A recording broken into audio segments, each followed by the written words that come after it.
L'actualité mercato est particulièrement croustillante en ce vendredi 3 janvier 2025, en tout cas plus croustillante que ce à quoi on a eu le droit au cours des 2 premiers jours de mercato, puisque plusieurs nouveaux dossiers ont émergé au cours des dernières heures. On va justement les évoquer dans ce nouvel épisode de TLD, tous les dossiers sur Massilia Zone. On évoque quotidiennement ou tous les 2 jours quand il y a des informations, l'actualité de l'Olympique de Marseille, on essaye de l'analyser en voix off. Comme je l'ai dit, il y a des nouveaux dossiers. Juste avant que la vidéo commence, n'hésitez pas à vous abonner et à activer la cloche de notification pour ne pas manquer les prochaines vidéos. Il n'y a pas que des vidéos d'actualité sur Massilia Zone en voix off, il y a aussi des débats, des émissions, des analyses. Bref, vous savez déjà. Et on va donc commencer cette analyse de l'actualité avec un nouveau dossier qui revient en réalité sur la table, c'est celui d'Andreas Pereira, le milieu offensif de Fulham. C'était déjà un nom qui avait été évoqué cet été. L'OM on avait fait une de ses pistes, sauf que la piste avait été rapidement jetée à la poubelle selon l'équipe, puisque son club, Fulham, demandait une somme trop importante et avait déjà refusé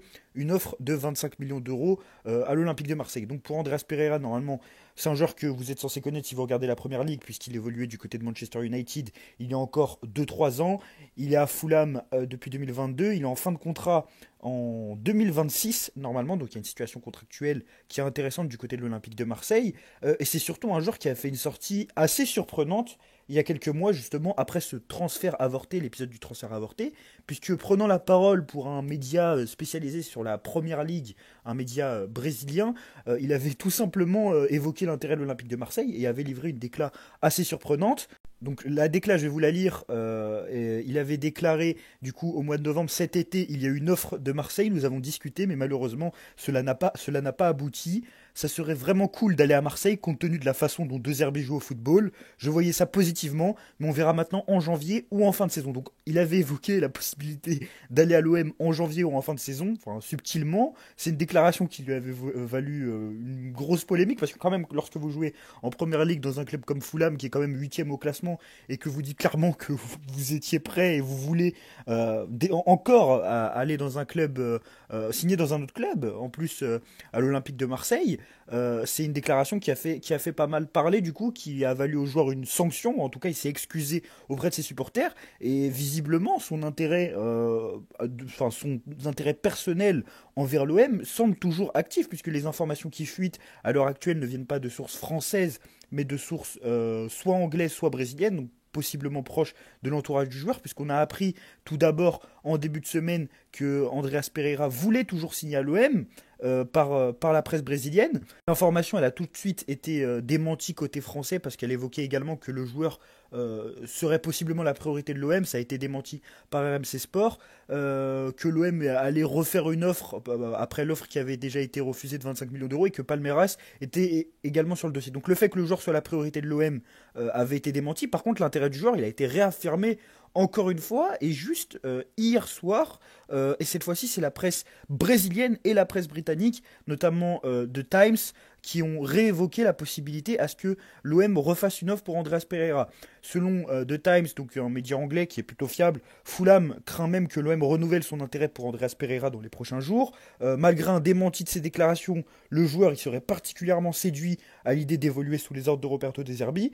Et même plus encore, après un premier rendez-vous raté l'été dernier, il n'aurait pas l'envie de louper cette seconde opportunité. Donc c'est vraiment un dossier qui est surprenant, parce que Andreas Pereira, c'est un joueur qui va quand même, s'il venait à être pisté véritablement par l'Olympique de Marseille, qui va nécessiter une certaine enveloppe, même si Palmeiras est sur le dossier, que c'est un club brésilien et qui a moins de moyens en termes de fonds de transfert. On imagine que Fulham va demander beaucoup à l'OM, c'était le cas cet été vu qu'ils ont demandé 25 millions d'euros. Et c'est un dossier, au final, qui est pas si bête, mais plus pour cet été. Moi, c'est un joueur que je ne vois pas signer cet hiver, à moins qu'on fasse des ventes conséquentes, comme par exemple Harit, Meite, et qu'on ait vraiment besoin d'un numéro 10.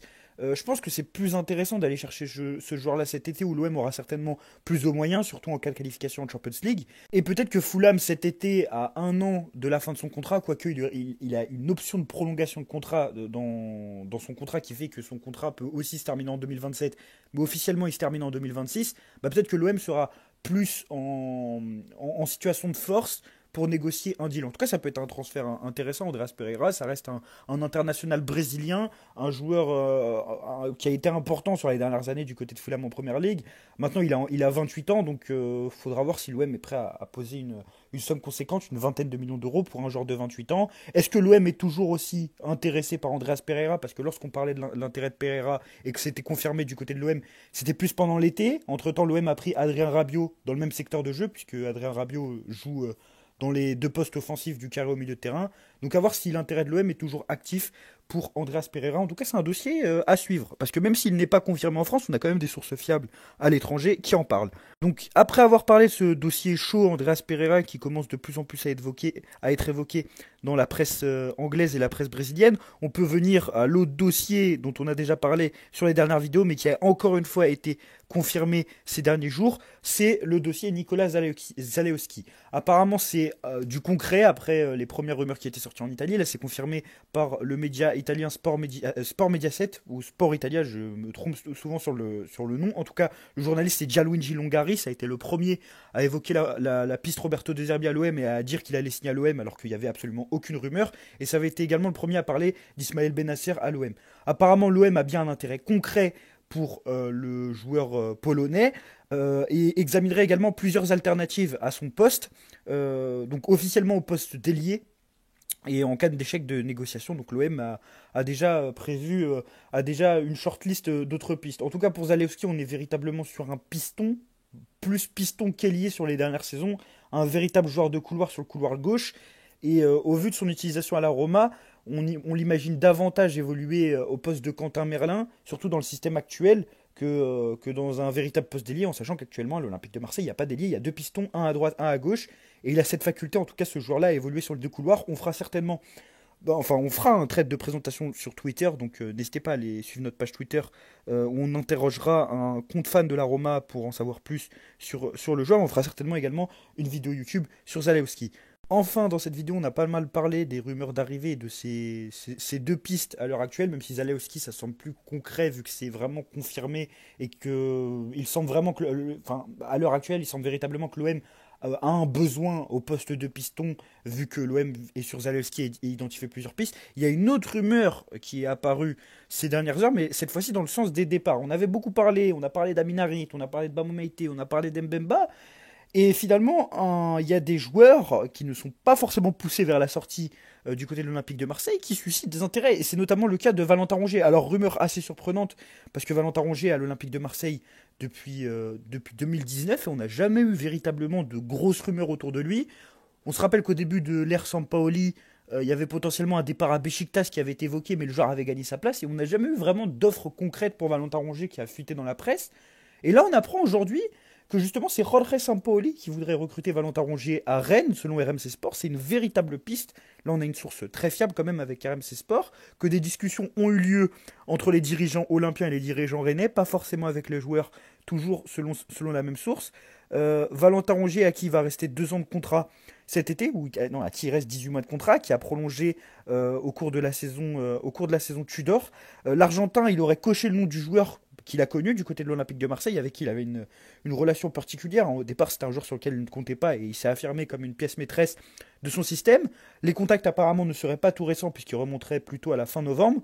Et Rennes n'a pas dit son dernier mot malgré une première offre refusée et pourrait essayer de revenir à la charge pendant le mercato. Donc il y a cette piste Rongier à Rennes. Alors c'est une piste très surprenante. Je pense que beaucoup de supporters olympiens vont être catégoriques sur le fait que Valentin Rongier ne doivent pas quitter l'Olympique de Marseille au cours de ce mercato. Toutefois, si le Stade Rennais arrive à proposer une belle offre, ce ne serait pas surprenant de voir les dirigeants olympiens changer d'avis, parce que Valentin Rongier est un joueur de 28-29 ans, même quasiment 30 ans, hein. Il me semble, j'ai pas sa date exacte de naissance, mais en tout cas, il se situe à peu près dans la trentaine, parce que son contrat se termine dans 18 mois, et aussi parce que c'est un joueur qui avait coûté cher lorsqu'il était arrivé en 2019, et s'il y a possibilité de faire une plus-value sur ce joueur-là, bah peut-être que l'OM va changer d'avis. En tout cas, Roberto De Zerbi a été catégorique en conférence de presse sur cette rumeur. Il l'a véritablement balayé en disant que Valentin Rongier était tout simplement intransférable et que Rennes devrait trouver un autre joueur à recruter. On sait que les Rennais sont actuellement très actifs sur le mercato pour se réveiller un peu cette saison. Ils sont en grande difficulté. D'ailleurs, l'OM va bientôt les affronter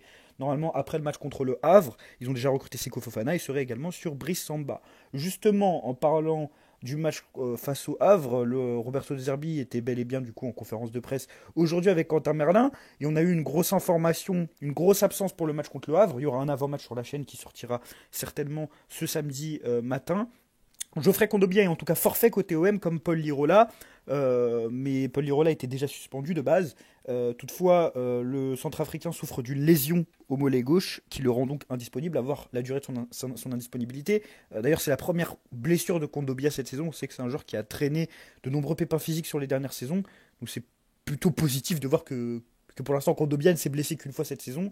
Mais bien évidemment, c'est une absence qui va coûter à l'OM, tant on sait qu'il a été important sur les derniers matchs. D'ailleurs, n'hésitez pas à me dire en commentaire ce que vous pensez d'un potentiel départ de Valentin Rongier. Est-ce que vous pensez que l'OM doit ouvrir la porte à un départ si une somme conséquente arrive? Pour vous, une somme conséquente, c'est à partir de quel montant? 15 millions, 20 millions d'euros? Je rappelle que c'est un joueur qui a été acheté pour à peu près 14 plus des bonus. Qui, selon vous, doit remplacer Geoffrey Kondogbia en défense? Est-ce qu'il faut relancer Lilian Brassier? Est-ce qu'il faut titulariser Derek Cornelius? N'hésitez pas à me le dire en commentaire. En tout cas, ce mercato, il commence un tout petit peu à bouger avec ces dossiers, même si on n'a pas encore quelque chose de concret. Peut-être Zalewski qui semble être une rumeur concrète, et encore, on l'a dit, hein, selon la presse italienne, c'est un dossier qui est compliqué, il y a plusieurs clubs intéressés, et l'OM a des alternatives. N'hésitez pas à me dire en commentaire, n'hésitez pas à me donner votre avis sur la plupart de ces pistes, et puis on se dit à très bientôt pour un nouvel épisode de tous les dossiers, et allez l'OM!